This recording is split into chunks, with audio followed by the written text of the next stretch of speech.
Hi friends, मेरा नाम गौतम सावलिया है और आज जो है हम एडीडीएस के बारे में जानने वाले हैं।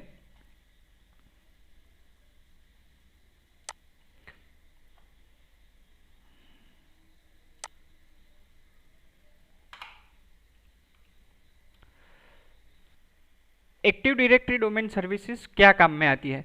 तो एडीडीएस जो है, फॉर एग्जांपल कि मेरा एक ऐसा नेटवर्क है कि जहाँ पे 400 जितने कंप्यूटर है या 500 जितने कंप्यूटर है, तो वहाँ पे अगर फॉर एग्जांपल मुझे किसी में वॉलपेपर चेंज करना है, या फिर किसी में मुझे नेटवर्क की शेयरिंग ड्राइव प्रोवाइड करनी है, या फिर किसी में मुझे कुछ अलग प्रोवाइड करना है। फॉर एग्जांपल कि कोई यूज़र है, वो कोई फाइल एक्सेस ना कर पाए फाइल सर्वर के अंदर, या फिर मुझे कुछ ऐसा प्रोवाइड करना है कि फॉर एग्जांपल ये कंप्यूटर है वो पर्टिकुलर इसी यूज़र को लॉगिन कर पाए, तो ये सारी जो चीज़ें हैं वो मैं एडीडीएस के थ्रू कर सकता हूँ।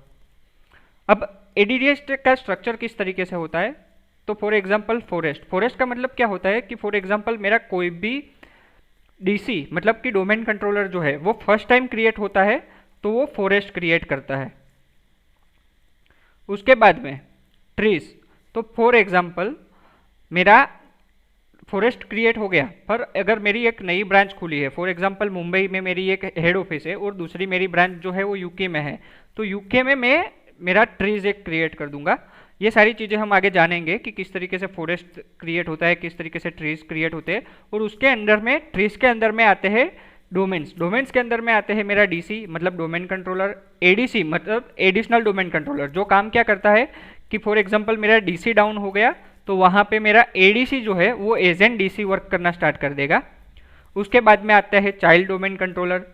अब चाइल्ड डोमेन कंट्रोलर किस जगह पे काम आता है वो हम भी आगे जानेंगे। और एक आता है रीड ओनली डोमेन कंट्रोलर, तो जिसका मतलब होता है आरओडीसी। अब सीडीसी और आरओडीसी के बारे में हम आगे डिटेल में जानेंगे डोमेन्स के अंदर। इसके बाद में जो चैप्टर है वो डोमेन्स के ऊपर ही है, तो उस टाइम पे हम डीसी, एडीसी, सीडीसी, आरओडीसी के बारे में डिटेल में जानने वाले हैं। तो अभी के लिए सिर्फ आप इतना याद रखो, एक्टिव डायरेक्टरी डोमेन स्ट्रक्चर के अंदर आते हैं फॉरेस्ट, ट्रीज और डोमेन्स के अंदर सारे के सारे डोमेन्स जो है वो आ गए। फॉर एग्जाम्पल ये मेरा कंपनी का एनवायरनमेंट है और यहाँ पे फर्स्ट टाइम मेरा एडी क्रिएट हुआ है, तो ये फॉरेस्ट के अंदर आएगा, ये याद रखिए। उसके बाद में आगे जिस जगह पे हम बढ़ते जाएंगे वो ट्री की तरफ बढ़ते जाएंगे। फॉर एग्जांपल यहाँ पे मेरा एक ऑफिस यूके में हो गया, दूसरा ऑफिस मेरा कनाडा में हो गया, तो ये मेरे धीरे धीरे ट्रीज जो है वो आगे बढ़ते जाएंगे।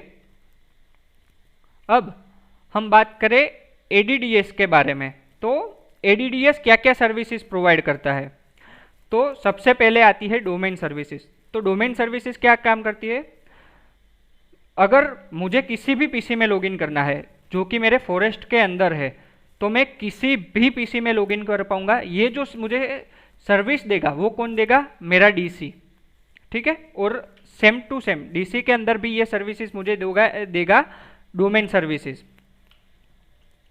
अगर मुझे किसी भी पीसी में लॉगिन लेना है, फॉर एग्जांपल कि ये मेरा आईटी का पीसी है जिस पे मैं अभी वीडियो बना रहा हूँ, और मुझे यहाँ पे किसी का रिमोट लेना है MSTSC यहाँ पर, तो यहाँ पर मैं उसका IP एड्रेस डालूंगा और मुझे सीधा यूज़र आईडी और पासवर्ड के लिए पूछेगा। तो वो जो यूज़र आईडी और पासवर्ड जो प्रोवाइड करता है और उसका फॉर एग्जांपल कि मेरा पासवर्ड चेंज हो गया, तो वो सारा का सारा जो ध्यान रखता है वो कौन रखता है? डोमेन सर्विसेज उसका ध्यान रखती है। उसके बाद में आ गया लाइट वेट डायरेक्टरी सर्विसेज।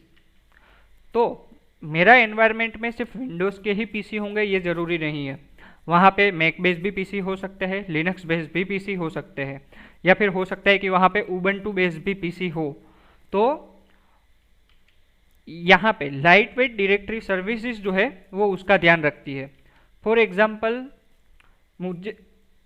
मुझे अगर लिनक्स के अंदर मेरा लॉगिन करना है, तो मुझे सिर्फ क्या करना पड़ेगा? वो लिनक्स वाला पीसी या फिर वो जो उबंटू वाला पीसी जहाँ पे मुझे लॉगिन करना है उसको सिर्फ मुझे डोमेन कंट्रोलर के अंदर में लेना पड़ेगा। अगर मेरे वो डोमेन कंट्रोलर में होगा, अगर मेरे वो फॉरेस्ट में होगा, तो मैं उसमें इजीली लॉगिन कर पाऊंगा with same user ID password. अगर फॉर एग्जांपल मैंने वहाँ पे शेयरिंग ड्राइव लगाई हुई है तो वहाँ पे वो भी अप्लाई हो जाएगी। जो जो मेरे यूज़र पे पॉलिसीज अप्लाई हुई होगी, ग्रुप पॉलिसी की मैं बात कर रहा हूँ, वो सेम पॉलिसी वहाँ पे अप्लाई हो जाएगी। फॉर एग्जांपल कि मेरा नेटवर्क शेयरिंग ड्राइव अगर होगा तो वो भी वहाँ पे ऑटोमेटिकली माउंट हो जाएगा, मुझे मैन्युअली माउंट करने की ज़रूरत नहीं पड़ेगी। तो ये सारा जो काम करता है वो कौन करता है? ADDS। फिर होता है सर्टिफिकेट सर्विसेज, जो डिजिटल जो सर्टिफिकेट है वो प्रोवाइड करते हैं। उसके बाद में आता है डायरेक्टरी फेडरेशन सर्विसेज। तो फॉर एग्जांपल मैं यहाँ पे क्या करता हूँ, रन में जाके कोई भी मेरा पीसी जो है वो ओपन करने की ट्राई करता हूँ, डेस्कटॉप के नाम से होगा शुरुआत में, या तो फिर यहाँ पे मैं आईपी डाल के कर रहा हूँ। और जैसे मैं उसको एंटर करूँगा तो वहाँ पे मुझे यूज़र आईडी पासवर्ड के लिए पूछेगा। तो वो यूज़र आईडी पासवर्ड जो है वो डालने के बाद उसका फॉर एग्जांपल मैं किसी भी फोल्डर के अंदर फोल्डर में जाऊंगा या फिर कोई भी नई फाइल बनाऊंगा तो मुझे बार बार ऑथेंटिकेशन के लिए नहीं पूछेगा। तो वो ख्याल कौन रखता है? मेरा डायरेक्टरी फेडरेशन सर्विसेज। उसके बाद में आता है राइट मैनेजमेंट। तो राइट मैनेजमेंट का मतलब क्या होता है? तो यहाँ पर जाके मैंने आईपी एड्रेस डाला, जैसे ही मैंने एंटर प्रेस किया तो वो मुझे तुरंत पूछेगा कि भाई यूज़र आईडी पासवर्ड डालो। अगर मैंने यूज़र आईडी पासवर्ड डाला और मेरे पास वो फोल्डर खोलने का राइट्स नहीं होगा तो वहाँ पे मुझे एरर आ जाएगी। अगर मेरे पास राइट रहा तो वो फोल्डर मैं खोल पाऊँगा। अगर मैं अंदर गया और नई फाइल जनरेट करने की ट्राई की और मेरे पास नई फाइल जनरेट करने के राइट्स नहीं है, सिर्फ मुझे पास रीड ओनली राइट्स है कि भाई मेरे पास जो फाइल बनी हुई है मुझे सिर्फ उसी को देखना है, तो ये सारी जो चीज़ें मैनेज करता है वो कौन करता है? Right management services. तो यहाँ पे मैंने एक एग्जांपल दिया हुआ था ADFS का।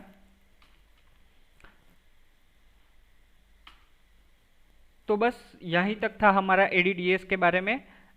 हमारा जो नेक्स्ट स्टेप होगा वो डोमेन्स की तरफ होगा कि फॉर एग्जांपल किस किस तरीके के डोमेन्स आते हैं, डोमेन्स को हम क्रिएट किस तरीके से कर सकते हैं और किस तरीके से उसे मैनेज कर सकते हैं। तो बस आज के लिए इतना ही। Thank you.